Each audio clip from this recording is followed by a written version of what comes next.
Vale a pena ou não vale a pena investir em MXRF11 em 2024? O fundo imobiliário que possui mais investidores na Bolsa de Valores. Se você também tem essa dúvida, no vídeo de hoje eu vim fazer uma breve análise com vocês a respeito desse fundo imobiliário e, claro, vou falar também se, na minha opinião, vale neste momento a pena investir ou não no MXRF11. Então fica comigo até o final desse vídeo e tire suas conclusões também e deixe sua opinião também a respeito se vale a pena ou não. E claro, se você ainda não me conhece, muito prazer, sou Robson Andrade e bem-vindo ou bem-vinda ao canal Mente de Milhão. Se você ainda não é inscrito, peço que você me acompanhe por aqui, se inscreva no canal, deixe seu gostei nesse vídeo, pois vai me ajudar bastante também para que esse vídeo seja mostrado para mais pessoas, beleza? E hoje eu vim falar com vocês daquele fundo imobiliário, o famoso MXRF11, o fundo imobiliário que vem despertando cada vez mais e mais interesse de um monte de investidores. Não é à toa que tem hoje praticamente mais de 1 milhão de investidores ali atualmente na Bolsa de Valores. É o fundo imobiliário que possui mais cotistas. E por quê? O porquê dessa quantidade de investidores aí procurando o MXRF11? Será que é pelo seu preço, porque é negociado ali próximo de R$10? Ou existem outros bons motivos para isso? Bom, é isso que nós vamos ver a partir de agora. Já estou aqui com o site Status Invest aberto, né? E aqui nós temos o MXRF11, algumas informações a respeito desse fundo imobiliário que eu acredito que são importantes de se levar em consideração na hora de pensar se vale ou não a pena, se realmente é viável ou não investir nesse fundo imobiliário. O MXRF11 é um fundo imobiliário base 10, né? Ou seja, é negociado ali sempre entre 10 e 11 reais. Dificilmente ele passa desse preço. E hoje o MXRF11 custa aqui R$10,41. Uma coisa que é bem interessante e atrai e é bem atrativo em relação ao MXRF11 são os seus dividendos, que nos últimos 12 meses aqui são de 12,78%. Já foram um pouco mais superiores, né? Até algum tempo atrás ele pagou ali quase 13,1%, ao ano. Mas, consequentemente, os juros, as taxas de juros vêm caindo, consequentemente seus rendimentos também reduzem, né? Ele já chegou a pagar 14 centavos por cota em alguns meses, agora paga ali na média de 9 a 10 centavos por cota. E, consequentemente, a tendência é que diminua esses pagamentos. E, claro, tem muito a ver também com a estratégia desse fundo imobiliário, da composição do patrimônio, consequentemente. Nós podemos ver um pouco mais a respeito disso também aqui adiante, né? Primeira coisa, o preço e o dividendo é interessante. Aqui em questão de valorização das cotas, podemos ver que a valorização do MXRF11 é bem pouca, né? Apenas 0,58% nos últimos 12 meses. Não se valorizou tanto assim.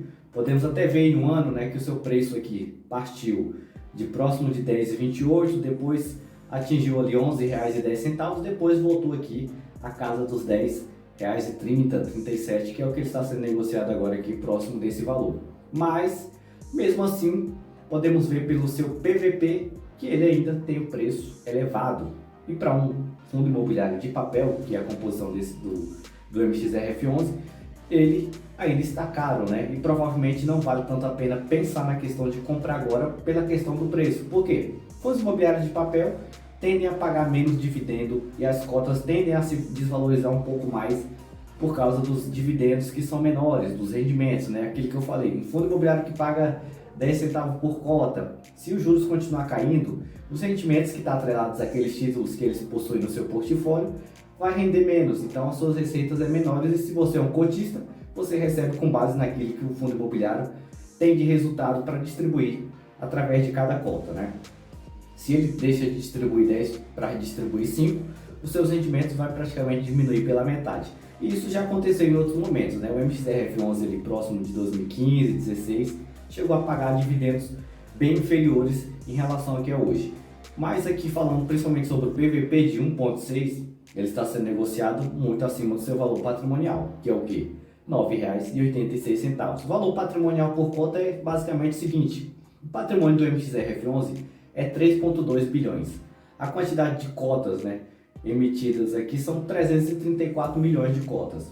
Se dividirmos o patrimônio pela quantidade de cotas, chegamos no valor patrimonial por cota. É o valor que a cota vale em relação ao patrimônio, não em valor de mercado, em relação ao patrimônio. E o valor de mercado é o quanto ele está sendo valorizado acima do seu valor patrimonial. É uma relação entre valor patrimonial e valor de mercado, que são coisas distintas. Aqui no caso ele está 1,6 porque ele está 1,6 acima do seu valor patrimonial em questão de preço de mercado, né? Ele tem um patrimônio de 3,2 e em valor de mercado, por causa da valorização das cotas um pouco acima, ele vale 3,4. Então existe essa diferença. Mas ele, para o momento, para o cenário, visando aí, por exemplo, os próximos 2 anos, que a perspectiva de taxa de juros é cair, IPCA ali próximo de 3, 4%, que já está no momento entre 3 e 4%, vai se manter assim provavelmente. Taxa Selic também se mantendo entre 8 e 9%. Digamos que fundos imobiliários de papel vão ficar menos atrativos para algumas pessoas e vai ser oportunidade para outras, né? Porque a nossa economia não se mantém constante permanentemente. Existem momentos de alta de taxa de juros, depois se equilibra, mantém por um tempo estabilizada, mas daqui a 2, 3 anos não dá para ter certeza de que vai estar tudo 100% nos conforme, né? Tem muita história para ser contada ainda. E claro, eu particularmente não compro um fundo imobiliário com PVP, principalmente de papel tão elevado assim. O MXRF11 é um fundo imobiliário muito bom, patrimônio de 3,2 bilhões, é um patrimônio muito grande e bem diversificado. É um fundo imobiliário muito seguro também porque tem a estratégia ali voltada para a segurança, para uma rentabilidade boa, mas principalmente focada na segurança. Podemos concluir um pouco mais disso aqui até olhando um pouco da composição da carteira desse fundo imobiliário, né? O MXRF11 tem uma diversificação distribuída entre ativos físicos, terrenos e imóveis físicos, não são muitos, mas possui também no portfólio, no patrimônio. Uma boa parte, digamos aí que quase 80 a 90% do patrimônio desses 3,2 bilhões é de títulos de papéis aqui, no caso CRI, né, que são os famosos CRI, Cédula de Recebíveis Imobiliárias, e esses CRIs estão atrelados aqui basicamente ao indexador que é o IPCA. Podemos ver que a predominância aqui, principalmente do IPCA, o indexador de todos esses títulos aqui que faz parte do portfólio da carteira do MXRF11. Temos aqui alguns, ou um ou outro que tem o indexador do CDI, que hoje é de 10,65 ao ano. O IPCA de 4,5 está aí próximo de 4% ao ano. O IPCA é a nossa inflação. Então podemos ver o seguinte, né, que a estratégia do fundo imobiliário aqui é ter o seu patrimônio, né, ter retornos ali pelo menos para os seus investidores que superem a inflação, ou pelo menos sofra a correção da inflação. É uma estratégia onde a gestão por trás do fundo imobiliário busca uma rentabilidade mais segurança também. Não é aquele fundo imobiliário que tem o perfil de se alavancar muito, que se investe em títulos de alto risco, visando, por exemplo, um retorno exagerado, né? Pagou ali 12, quase 13% de dividendo, de rendimento mensal para os investidores, anuais, né, totalizando os 12 meses, mas, claro, vai sofrer uma redução, vai chegar a pagar ali 9%, 10% em algum momento? Sim, né, faz parte, é uma curva de juros para baixo, consequentemente, títulos atrelados da inflação, CDI, IPCA, Selic e todos os derivados aí dessas taxas de juros, consequentemente, sofrem influência direta, né? Taxa de juros cai, fundos imobiliários de papel descem, reduzem o desempenho das suas cotas, de rendimentos por cotas. Taxas de juros elevam-se, fundos imobiliários se valorizam. Alguns meses atrás, há 1 ano e meio mais ou menos, tínhamos fundos imobiliários pagando aí 15, 17% ao ano em proventos, dividendos ali de 1,5%, quase 2% ao mês de dividendo para os seus cotistas. Mas foi um momento, né? Foi aquele momento da nossa economia, agora estamos começando a viver outro momento. Claro, outro momento igual aquele vai se repetir em algum momento? Sim. Então, fundos imobiliários de papel, esperem se baratear próximo do seu valor patrimonial. É o caso aqui do MXRF11, né? Quando esse PVP estiver próximo de 1, ou pelo menos em 1, ou abaixo de 1, ou a mesma coisa aqui, próximo de 9,86 centavos, é uma oportunidade de ouro, porque é um fundo imobiliário muito bom, muito bem diversificado e vale-se muito a pena investir nesse fundo imobiliário. Ele é um dos melhores fundos imobiliários em questão de diversificação, gestão e também na questão do preço, porque é negociado aí a R$10, né?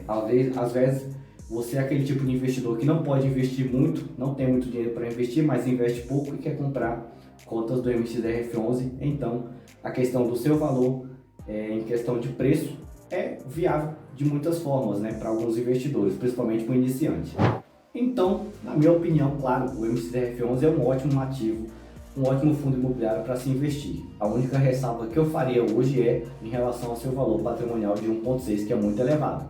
Para fundos imobiliários de papel, eu imagino ser um pouco arriscado pelo fato, né, de você comprar e as cotas se desvalorizarem bastante, provavelmente pelos próximos 24 meses, E aí vai demorar muito para você voltar ao seu preço normal e não ter nenhum tipo de perca com essa desvalorização. O que é que eu sugiro? Tenha paciência. Espere o preço estar abaixo do seu valor patrimonial, ou pelo menos em um, aí você aporta, faz um aporte ali.